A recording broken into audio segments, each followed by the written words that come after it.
Olá pessoal, vamos falar mais um pouquinho do MCU, aqui é a segunda parte, hein?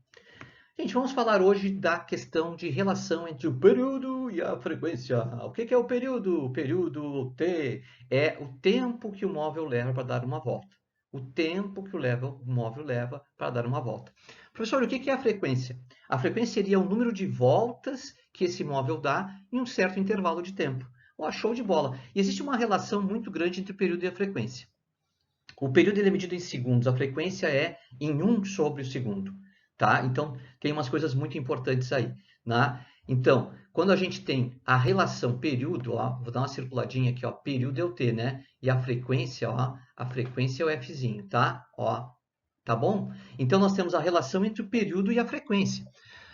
Qual é a relação? A relação matemática. Um é o inverso do outro. Agora, antes de falar dessa relação matemática, eu gostaria que vocês observassem que a frequência, que vai aparecer muito nas questões de prova, ela é medida em Hertz. Hertz é 1 sobre segundo. Também pode ser chamado de RPS, rotações por segundo. Ele deu 30 voltas em 1 segundo, então 30 RPS ou 30 Hertz. Tá? Então, muito importante que a gente observe ó, esta unidade aqui, ó, unidade Hertz. Né? Muito bem. Agora, olha só. Relação matemática, essa a gente não pode, é infalível, tem que ter na cabeça. Tá? A frequência é o inverso do período, o período é o inverso da frequência. Show de bola, né?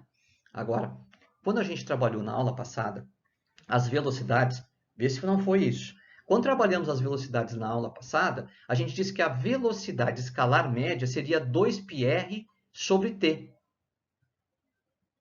E a velocidade angular média seria 2π sobre t. E quem é o t? O t é o período. Prof, eu não posso substituir o período pela frequência? Pode, e as equações mudam um pouco de figura. Então, o que vocês estão observando? Ao invés de usar o período, eu estou usando a frequência. Então, a velocidade escalar média, a equação ficaria 2πr vezes f. Ó, a equação da velocidade angular também, ó, tu inclui o f aqui, ó. Tu tira o período e inclui o f. Então, vai ser 2π vezes f. 2 vezes π vezes f, velocidade angular média. Então, essas equações adaptadas agora à frequência. É mais comum darem a frequência que darem o período, gente. Tá? Bom, prof, eu posso saber uma das duas, dois tipos de equação, e usar aquela relação entre frequência e período, né? Show de bola. Se tu souber usar essas duas equações com a frequência e vá que um problema te deu período, tu só transforma a frequência em período e acabou, tá?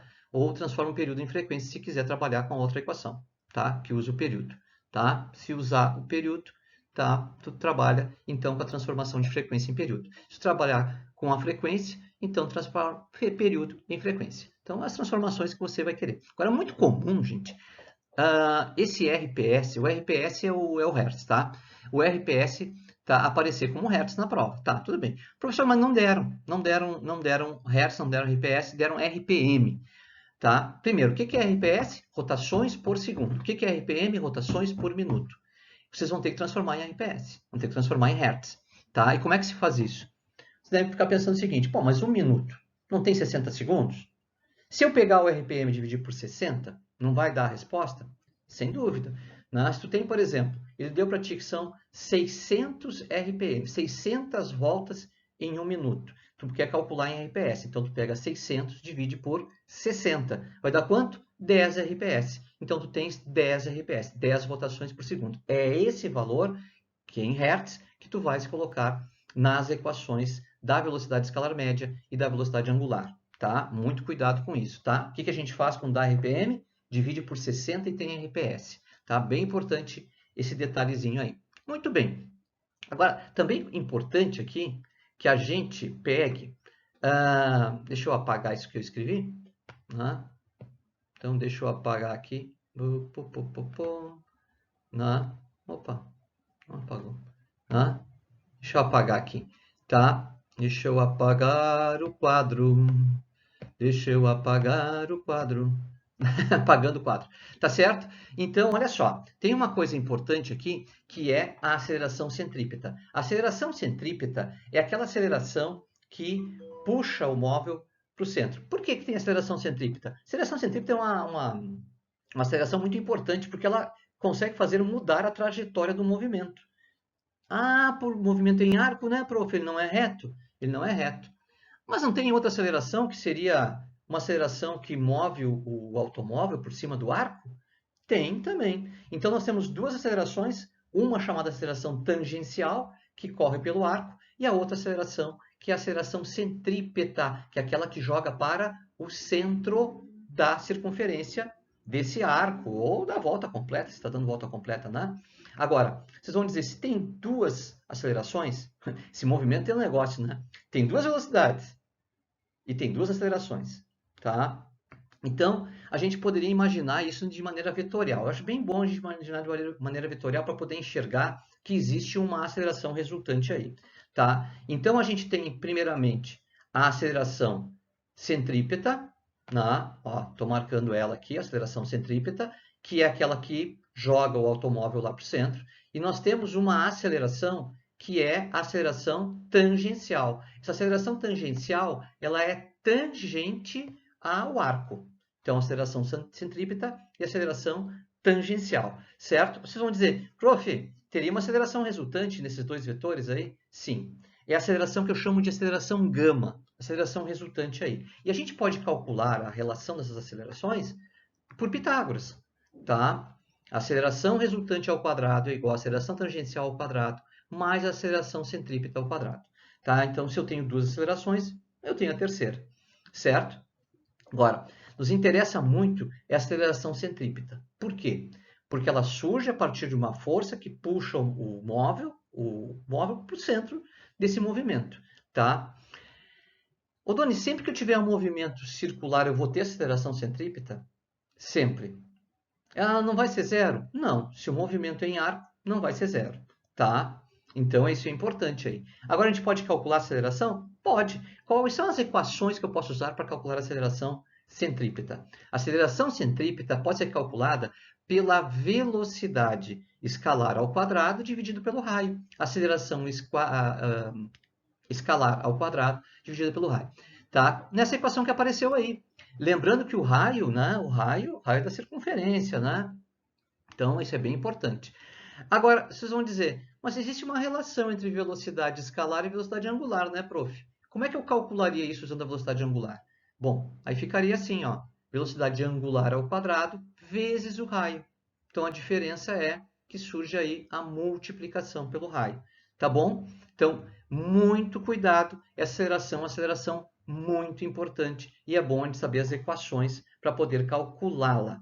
Agora, o movimento que nos interessa mais é um movimento circular uniforme, tá? De novo, vamos apagar o quadro, vamos apagar o quadro, apagar o quadro, apagar o quadro, tá? Esse movimento, que é o movimento circular, tá? MCU, é o movimento em que a aceleração tangencial é zero.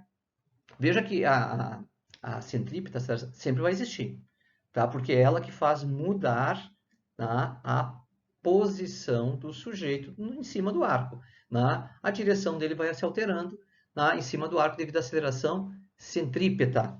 Muito bem, essa vai existir sempre. Mas se a aceleração tangencial for zero, e as velocidades angular e velocidade escalar média agora são constantes. Professor, se a velocidade é constante, a velocidade instantânea é igual à média, né? Velocidade instantânea é igual à média, tá? No MCU, velocidade instantânea é igual à média. Isso é bem importante, tá? Então, nós vamos ter aqui situações que são as seguintes. Aceleração tangencial, zero. A velocidade escalar é constante, a velocidade angular é constante. E lembra que a aceleração centrípeta é diferente de zero. A gente vai ter que usar aquelas equações lá de trás para poder calculá-la, tá? Não tem problema nenhum, certo? Então, a aceleração centrípeta, ela não vai alterar o valor das velocidades, porque elas são constantes, as velocidades, né? Então, isso é muito importante aqui, tá? E as equações do MCU, agora, elas podem sofrer uma alteração, né? Nos detalhes. Por exemplo, ele pode pedir a velocidade instantânea. Pode pedir, não precisa pedir a média, pode pedir a instantânea. Tá? Se ele pedir a instantânea, ela é igual à média. Então, eu vou usar as mesmas equações. É só uma maneira um pouquinho diferente de enxergar a equação. Tá? Então, as equações eu coloquei na forma de período. Ah, professor, eu prefiro colocar com a frequência, não tem problema nenhum. Viu que eu coloquei aqui a fórmula da frequência. Ó, no cantinho aqui, ó, tá? Eu vou marcar aqui vou dar um circulado aqui, ó, essa fórmula que é muito importante, que é a fórmula da frequência, certo? E com relação à aceleração centrípeta, ó, valem aquelas equações que a gente estava vendo lá, né? Então, só um pouquinho, prof. No movimento circular uniforme, nós vamos ter basicamente 7 equações que a gente vai usar para resolver os problemas. Exato, tá? Show de bola esse assunto, né?